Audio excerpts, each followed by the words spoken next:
watching UATV English. We broadcast from the heart of Europe, Ukraine's on air.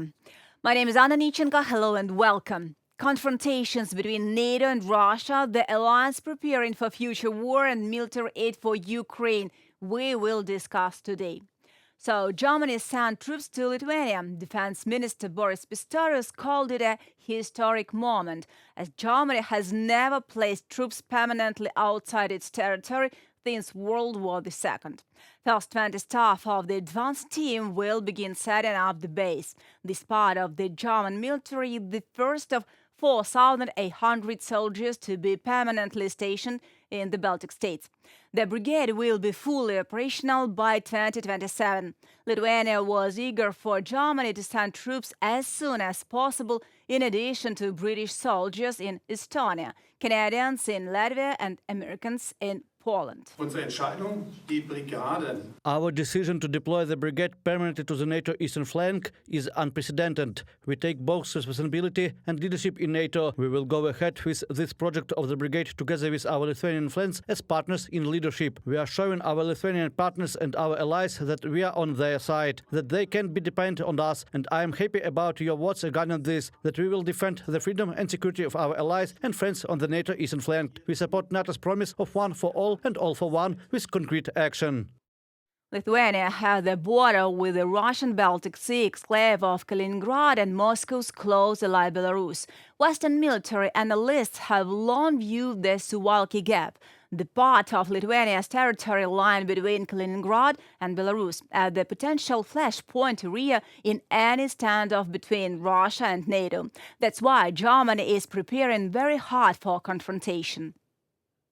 Russia is questioning the European peace order, and this poses a threat to Berlin. Because of this, Germany will modernize its army. The structure of the armed forces will expand. Now a cyber unit will be added to the traditional army, navy and air force. Also, according to the German Ministry of Defense, a unified operational central command will be created. It will combine the functions of the two previous structures, the commands of foreign troops and troops in Germany. In a cross-departmental view of the overall organization, it was examined which orientation is necessary for contemporary national and alliance defense. Since Russia has questioned the European peace order, a particular threat situation has arisen for Germany and its allies. Warworthiness and operational capability were the focus of the analysis. From a publication on the German Federal Ministry of Defense website. Germany is strengthening not only the Bundeswehr but also NATO eastern flank. German troops will be stationed in Lithuania on a permanent basis. German Defense Minister Boris Pistorius was personally present at the dispatch of about 20 German military personnel to the Baltic state. They will create conditions for the deployment of additional soldiers. According to the schedule, by 2027, the Lithuanian Bundeswehr brigade expects to permanently deploy about 4,800 soldiers and 200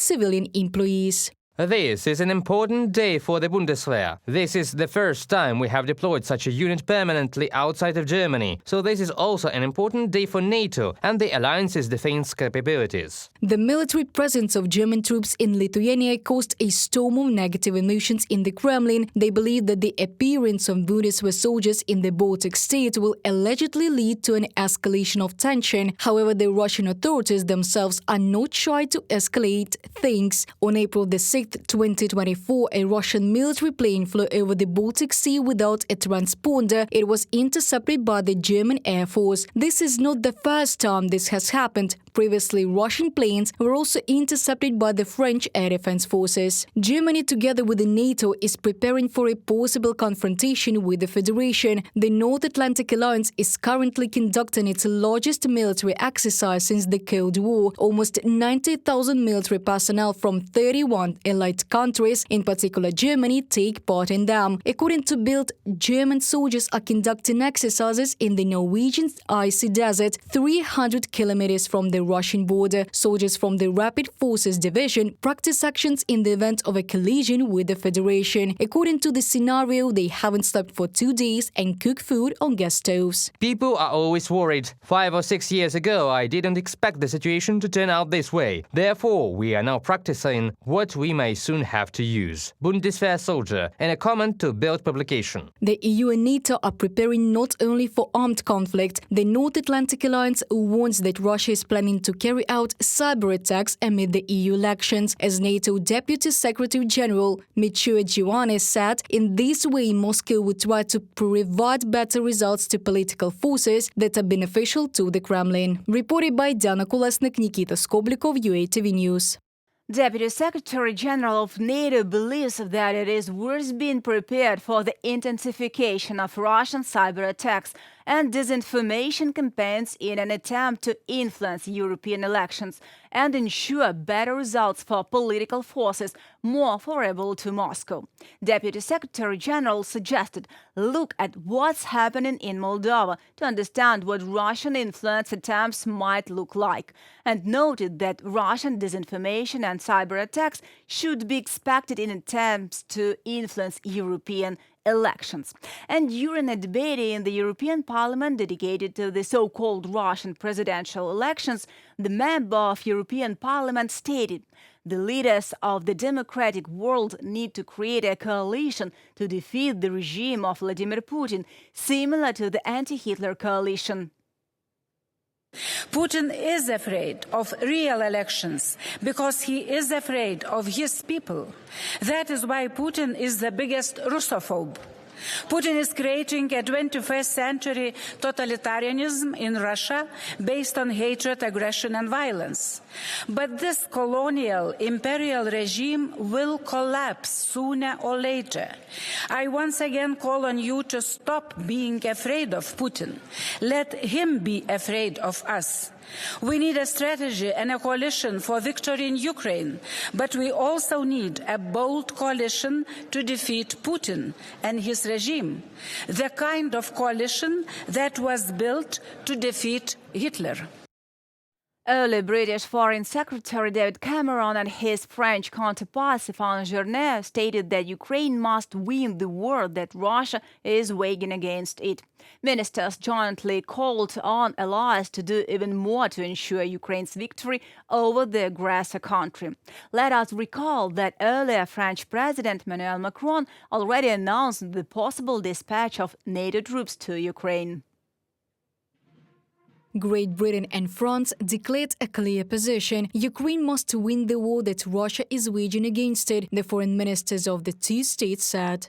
We are both absolutely clear. Ukraine must win this war. If Ukraine loses, we all lose. The costs of failing to support Ukraine now will be far greater than the costs of repelling Putin. David Cameron and Stéphane Séjourné, foreign ministers of Great Britain and France, from a text in a joint column for The Telegraph. But if Great Britain from the very beginning of the full-scale invasion took a tougher position towards the Kremlin, then in France they've begun to publicly declare this in recent months. Macron's statements about the possibility of sending military to Ukraine in the future caused a resonance among the leaders of European states. This initiative by President Macron caused controversy in society. His words were taken out of context, including by the opposition, although in fact he only said that nothing could be ruled out. Benjamin Haddad, deputy of the French National Assembly, quoted by the European Pravda publication. Despite some skepticism, Macron continued to present his idea and explain what is now public. This is not about sending NATO troops right now and directly to the line of contact. The idea is to publicly abandon the red line on the military presence of NATO states in Ukraine and create a situation of strategic uncertainty for Russia. But they can agree on the format and goals of the possible contingent later.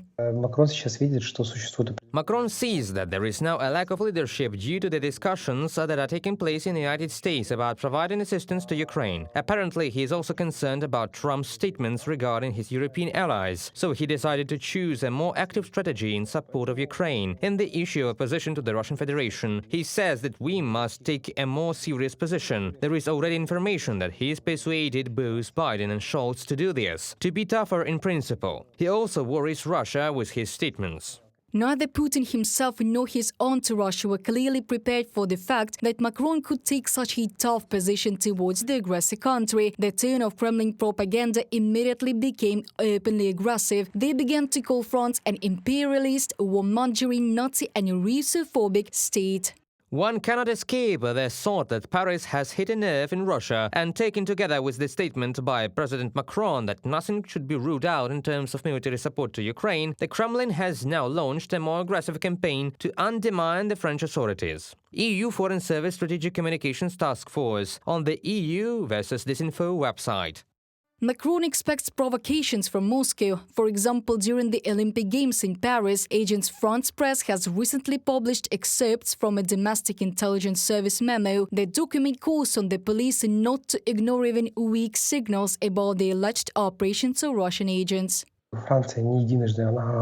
France has been attacked more than once by terrorists and various organizations, and what happened in Crocus in Russia shows that ISIS and other terrorist organizations would like to take advantage of the situation of the Olympics, of the massive number of people. In general, destabilizing the situation in France, discrediting Macron, is what's in the interests of Russia. The Kremlin is betting that undermining security in one of the EU countries could split the opinion of the leaders of the European Union states regarding the provision of military assistance to Ukraine. Experts say rhetoric of Macron, his clear position concerning the assistance of Paris to Kiev, make France an obvious target of Moscow's hybrid attacks. Reported by Diana Kolesnik, Yulia Granovska, UATV News.